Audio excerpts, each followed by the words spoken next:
Hello and welcome to another episode of Mike and Dave's Hi-Fi Riff. I'm Mike Evans. And I'm David Price. And today we're going to be talking about the NVA P50 S80 pre-power amplifier bundle. I'm not going to say it. Fantastic. I'm really looking forward to this episode.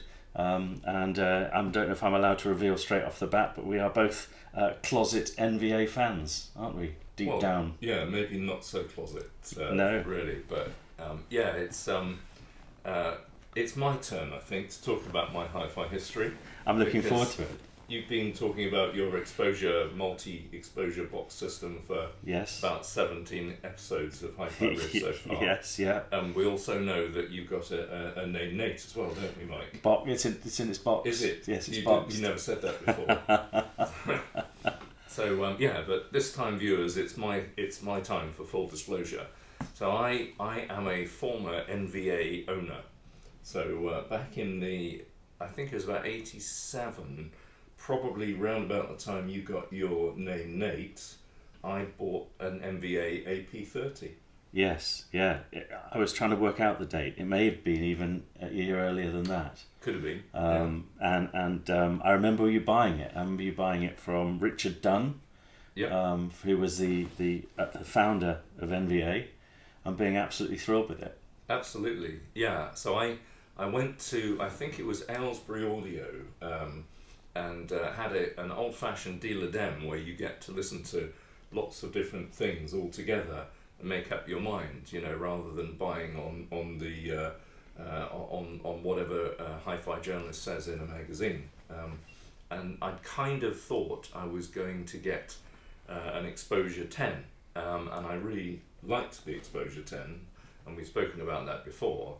But I think I heard Mission Cyrus 2, Exposure 10, I'd heard the name Nate, I think there are a couple of other things there, maybe a Incotech Claymore as well. Yeah. Remember those? Maybe a Miss TMA3.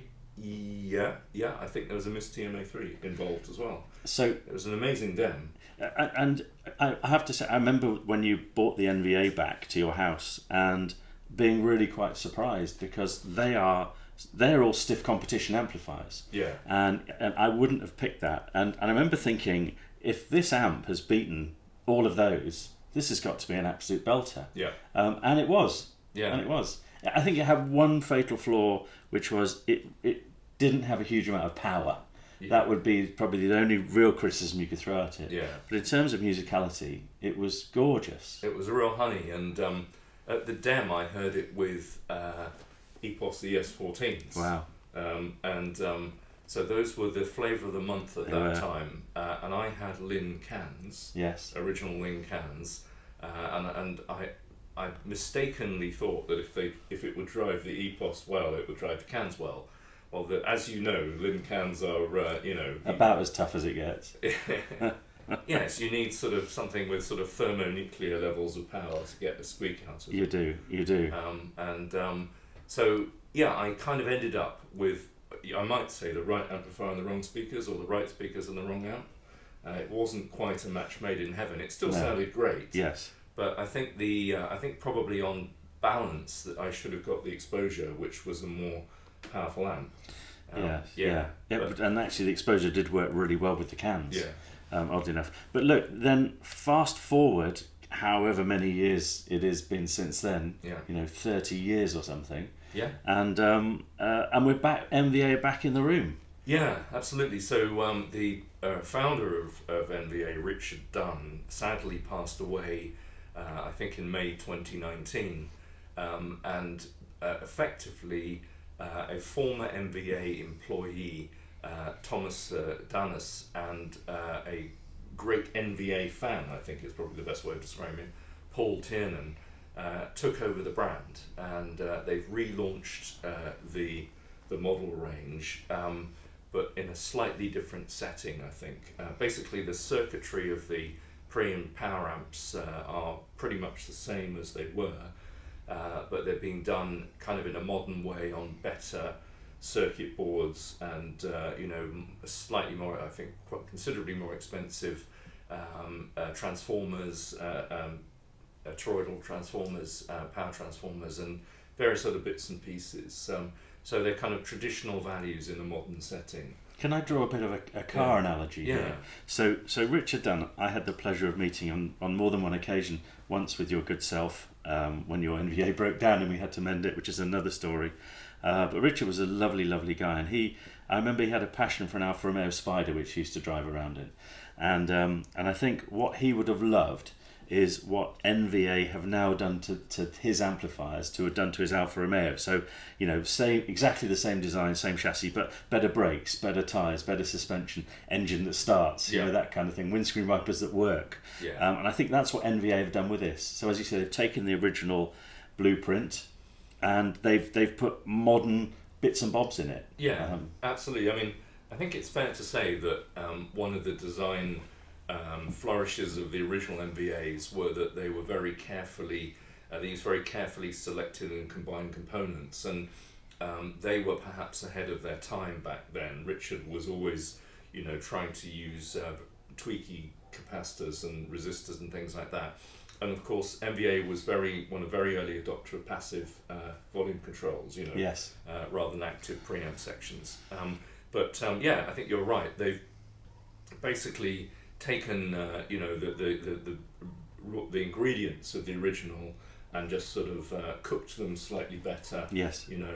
Using unusually good and expensive components at the price. I think that's fair to say. And they've done a brilliant job in cooking in it. I mean, it's fun. We've got one. I've got the preamp here. I've got the passive preamp here, which is gorgeous. It's totally nostalgic. It's exactly sort of as you'd expect an NVA amp to look, with its black and gold. Gorgeous feel on the sort of volume pot. Good old click on the inputs. That kind of thing. Really neat and tidy at the back. You can sort of get an idea of their attention to detail just by the way they lay out their inputs. So really lovely. And a nicely finished Perspex case as well. It's really nice. So the original NVAs that I had, that generation, used aluminium, and Richard Dunn was very against stainless steel. A lot of, not just stainless steel, but steel in general. A lot of amps still have pressed steel casework, and he always said that kind of was bad for eddy current propagation, things like that. So this generation has Perspex, and I think that's the biggest and most obvious difference between the original 80s NVAs. Because he also said, he was a real fan of passive in his preamps. He said, why power it when you don't need to? Which I kind of really get. And actually, so the power amp here, we think is very similar to your NVA 30 series, AP30, wasn't it? So that's, in terms of watts per channel, is that 35? I think it's around that. So I don't know, to be honest, the exact figure, but it's knocking around 30-35 watts per channel claimed. This is the S80 power amplifier. It's the entry level NVA. It's half size, as you can see. It's kind of Mission Cyrus size, I guess, roughly. It's quite heavy for the size of box it is, but that's mainly the toroidal power transformer, I think. But it's very nicely put together. It's got similar, as George Bush once said, deja vu all over again. Very similar rear panel. I remember these kind of outputs here, recessed. They don't have binding posts at the back. No. That's very 80s actually, that is, isn't it? It is. And you've got the NVA power switch. Again, I remember mine having a power switch at the back. And completely, it looks like it's come out the Radio Spares catalogue. A little bit. So, and a captive power lead, which to their great credit, considering this is 695 quid when you bought on its own, a very chunky mains lead actually. The power lead is less anemic. It comes with speaker cables as well, doesn't it? Yeah. So the bundle that we're talking about today is the P50 S80 bundle, and it's £1,000, or 995, one or the other, for both, including the NVA SC interconnect, so 0.75 meter interconnect to connect between pre and power, and the LS2 speaker cables, 2 runs of 3 meter. So you get for roughly a grand in the end, as they say in the car trade. Yes. You get a pre-power with the connecting bits all ready to go. And also with the car trade, they'll do you a deal. So if you want to upgrade to the LS3 speaker cable, it's another 75 Great British pounds. Yeah. So it's I think that's great. I love the way they're throwing speaker cable in. Yeah. That's just brilliant. Well done, NVA. What a nice thought. It's like getting car mats, isn't it? It is, exactly. And it stops somebody from buying aftermarket car mats that look naff. The speaker cable's designed to work with these, so why would you not? Well, absolutely, and that's a good point. So Richard Dunn was a great believer of designing the speaker cables specifically for the amp. And I remember when I went from my QED 79 strand speaker cable to NVA, might have been LS1, which were expensive at the time, well over £100. That was in the 80s, but it made a big difference to the sound actually. So quite. Yeah, so it's what we're doing. And talking of the sound, I think it's fair to say we're both extremely beguiled by this, aren't we? Yeah. This is, let's say it right now. This is a proper hi-fi bargain right here, isn't it? Yeah. This system for £1,000. Or a smidge under if you really want to be pedantic about it, is just a little bit of magic. It's really good and really surprising. I obviously review a lot of amplifiers around that price, and for what it does, it's pretty remarkable, I think. Yeah. I think that the interesting thing about the NVA sound is, and we were listening to Another Brick in the Wall Part 1 and 2, weren't we? Yes. A few days ago, with these in my home. It has it's not a kind of harsh and hard sound. It's not very powerful, but it's not sort of super soft and syrupy either. It's quite neutral actually, isn't it? It really is, yeah. Kind of gentle but neutral, and very sort of lucid as well. It's got a natural rhythmic flow, which is really nice to listen to. It doesn't sort of punch you in the face. No. And it doesn't make a big deal about how powerful it is, because it's not. But it's almost like a kind of Class A without tears in a way. It has a very nice, sweet, beguiling mid-range.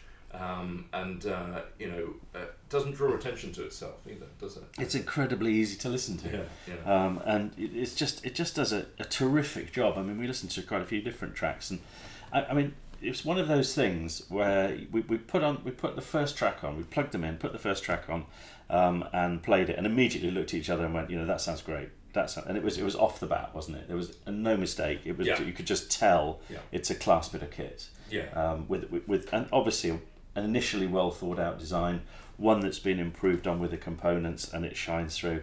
And we couldn't help also but say, and I know we're going to sound sad saying this, but it really does have all the characteristics of your original NVA P50. Yeah, minus the bad bits. Yes. So it's got no hum. It's got no hiss or noise or anything like that I can hear. No. It's almost like the sort of pure, distilled down essence of early 80s NVA, but without any of the kind of drawbacks, I think. Yeah, absolutely. Absolutely. Yeah. And I'm really impressed by it. I could really easily live with this combination. I just think it does things brilliantly. I probably would suggest that if you could, you do a similar dem which you did back in the 80s to match some speakers to this. Yeah. I think, okay, we're talking about 30-35 watts, although it feels like it's more powerful than that. It feels like it's more powerful than the old AP30, but I still think the speaker matching would be quite critical. Absolutely. So, I mean, we actually, at first, we tried the Neat Magistra, didn't we? We did, yes. And that's one of our favourite speakers, sort of affordable price range. Yes. And it's an isobaric stand mounter with a ribbon tweeter. Yeah. It's not exactly a particularly average speaker, and it's not very easy to drive. The NVA drove it okay, actually. It did. Showing any signs to its credit, of discomfort. It sounded really nice. Yeah, it was. I think there is a, if you're thinking about buying this bundle, you need to not use it with crazily inefficient speakers. I don't think Lin Can Mark ones are. No. But also, I mean, the way speakers are these days is, when you had your original NVA, all speakers were pretty hard to drive. Nowadays, the modern speakers do tend to be a lot more efficient, easier to drive along, and this, I think, will be plenty of power for most people. I think if you had a really big room, it would struggle, but for your average sort of size listening room, with a speaker of your choice, you can't go too far wrong with this pre-power combination for £1,000. No. You really can't. So NVA are able to do this because they basically sell directly. Yes. So they have a 30-day return. You can basically try it for 30 days and send it back if you don't like it. So in the industry, this is a controversial approach because I think you and I would both agree that ideally you should go to a dealer and hear something for yourself. Basically. Yes. Yeah. But selling through dealers obviously requires dealer margins, which bumps the price up. And also, there's always the cost of distribution as well. If you sell via dealers, it often goes through distributors. So there's a substantial price bump if you use that normal retail model. Now, NVA don't do that.